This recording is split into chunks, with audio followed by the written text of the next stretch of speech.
પાટણ જિલ્લા પોલીસ દ્વારા રક્તદાન કેમ્પનું આયોજન કરી 137 બોટલ રક્ત એકત્ર કરાયું. આજે વિશ્વ રક્તદાન દિવસ નિમિત્તે રક્તદાનના વિવિધ કાર્યક્રમોનું આયોજન કરવામાં આવી રહ્યું છે.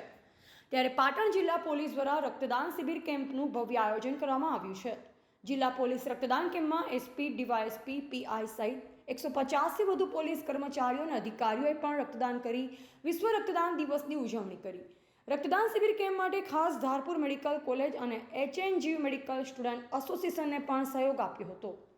રક્તદાન કેમ્પનું આયોજન પોલીસ હેડક્વાર્ટર ખાતે કરવામાં આવ્યું. આ કેમ્પમાં પોલીસ અધિક્ષક ડોક્ટર રવિન્દ્ર પટેલ, ડીવાયએસપી તેમજ અધિકારી કર્મચારીઓ, જીઆરડીના સભ્યો, હોમગાર્ડના સભ્યો અને નાગરિકોએ 137 બોટલનું રક્તદાન કરી ધારપુર બ્લડ બેંકને રક્ત સુરક્ષાને જમા કરાવ્યું હતું.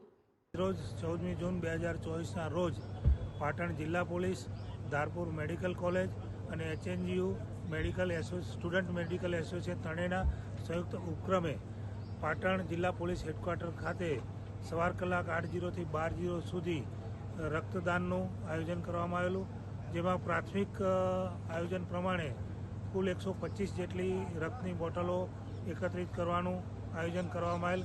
અત્યાર સુધી 125 રક્તની બોટલો ઉપરાંતનું રક્તનું આયોજન રક્તદાન થઈ ગયેલ છે અને હજુ પણ રક્તદાન ચાલુ છે અને સમય પૂર્ણ થવા સુધી 150 ઉપરાંતની બોટલોનું રક્તદાન થઈ શકવાની પૂરેપૂરી શક્યતા છે. રિપોર્ટર અલ્પેશ રીમાડી, પાટણ.